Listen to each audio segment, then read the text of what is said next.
pause pour les acteurs enfouis dans le cercle ministériel, car les bonnes choses comportent une clause qui garantit le répit pour les bonnes volontés. L'équipage Yahi s'autorise donc à juste titre le repos. Les grandes démocraties ne sont pas allergiques aux vacances gouvernementales. Elles en font une nécessité avec la rigueur qui tient lieu d'éthique. Les leaders du monde se font aussi vacanciers.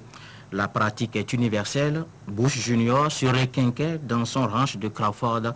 Sarko livrait à tous son cabotage maltais pour ses premières vacances. La pause de nos ministres coïncide avec l'été. Il fait bon vivre outre-Méditerranée. Vive les vacances. Mais il y a des vacances qui gênent, ou plutôt des vacanciers qui aiguisent la curiosité au point de choquer le bon sens et de pervertir l'éthique. Le paradoxe est ainsi établi, puisque le droit aux vacances exclut d'emblée l'intrusion de la raison. La dialectique implacable semble cependant vouée à l'échec. Parfois, le contexte peut contraindre les ministres à avorter leurs vacances. Ce qu'on appelle patriotisme et qui subit l'érosion du galvaudage devrait être l'embouchure du noble refus de vacances dans des instants où coule le lit du fleuve tumultueux de l'existence de certains peuples. Hoover ne pouvait rêver de vacances au lendemain du crash boursier de Wall Street. Pas de vacances pour René Préval dans un Haïti détruit par un terrible séisme. Obama donne le bel exemple en partant en vacances seulement après avoir vaincu la marée noire. C'est donc l'éthique qui triomphe du droit de vacances dont jouissent les ministres. En choisissant de prendre le repos, le gouvernement du changement a abandonné le peuple en difficulté, son peuple spolié par les escrocs de ICC Service. Cette dégoûtante et pauvre inspiration rappelle celle poussiéreuse et exaspérante du président pakistanais Asif Ali Zardari, qui lâche son pays endeuillé par l'inondation pour une tournée européenne. Dans l'un ou l'autre des cas, l'option n'a d'égal que son absurdité. Ces vacances sont inopportunes et se noient dans le marigot de l'indécence. La forme, tout au moins la forme, écrase le fond et tue la légitimité de ces vacances du gouvernement. Les larmes et lamentations des épargnants ont reçu ainsi une réponse pleine de sarcasme avec ce geste de l'exécutif qui le dépouille du sens du sacrifice. On ne se fait aucune illusion, l'ostentatoire n'est pas gage du remboursement des fonds, mais au moins pour l'apparence, les ministres devraient néanmoins soigner leur présence, car l'absence pour cause de vacances ensevelit la crédibilité. Les populations condamnées à l'indigence au tribunal de ICC Service avaient besoin en permanence du soutien moral de leurs ministres. Les vacances, sorte de dérobade, sont vite piquées pour échapper à l'accomplissement de la charge morale. La publicité autour de ces vacances scandaleuses ont davantage rendu vicieuse et déplorable l'initiative. Ils auraient dû prendre ces vacances sans tambour ni trompette pour diluer l'empoisonnement de l'éthique. Même les nouveaux ministres, ceux nommés il y a peu de temps, ont reçu carte blanche pour des vacances précoces sous l'air pollué du scandale ICC Service. Certes, la durée d'exercice de la fonction ministérielle ne joue aucunement dans l'octroi de vacances, mais l'éthique édicte ses principes en temps de crise. Qu'ont-ils fait pour mériter des vacances?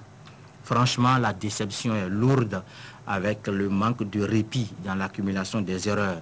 Une fois encore, et comme d'habitude, on a mal communiqué.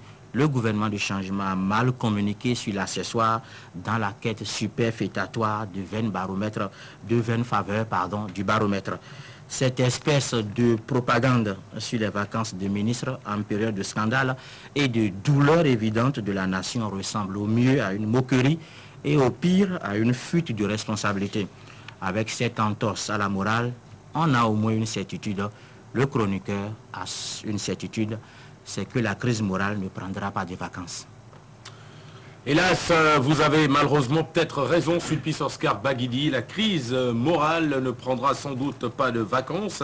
Et dans la droite ligne de cette chronique, j'ai devant moi un journal, l'Informateur notamment, qui nous parle de repos non mérité pour certains ministres de Boni Yahi. En tout cas, André Dossa, vous pensez effectivement que ce repos que s'offrent ces ministres n'est pas mérité? Vous avez souligné un article dans un journal qui parle de 9 ministres qui ne méritent pas ces vacances. C'est des ministres qui viennent d'arriver, qui n'ont pas encore véritablement eu le temps de mouiller le maillot, et sinon qu'ils n'ont mouillé ce maillot-là que sur le terrain de la sensibilisation des victimes de ICC, sur le terrain des tournées gouvernementales pour parler aux populations, pour, en griffe, lutter contre ce qu'ils ont appelé chaque fois l'intoxication. Donc véritablement, je ne pense pas que l'on puisse aller en vacances juste pour ça. Maintenant, quand on revient même à la chronique de Sulpice Oscar Baguidi, on généralise véritablement. Justement, Sulpice a souligné un certain nombre d'exemples sous d'autres cieux où des dirigeants vont en vacances. Ailleurs, c'est une tradition d'ailleurs qu'on a voulu aussi instaurer ici. Mais vous allez voir que dans les exemples cités, à quelques exceptions près, le cas par exemple du Pakistan, c'est que c'est des pays où vraiment l'on mérite d'aller en vacances, où l'on peut se permettre d'aller en vacances.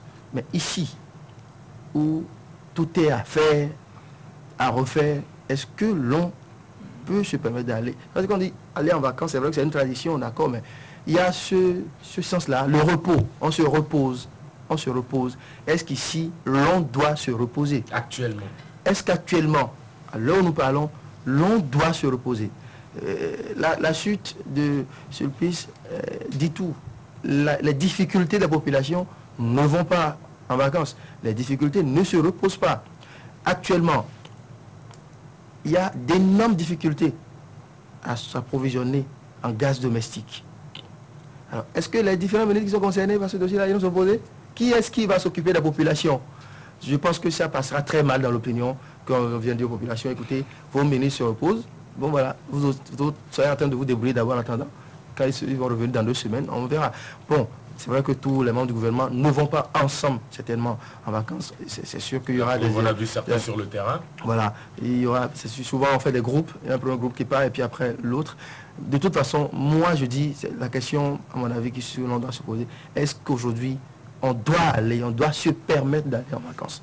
Est-ce qu'il faut juste aller en vacances, juste pour le plaisir de le faire, parce qu'on a voulu instaurer chez nous une tradition qu'on voit ailleurs?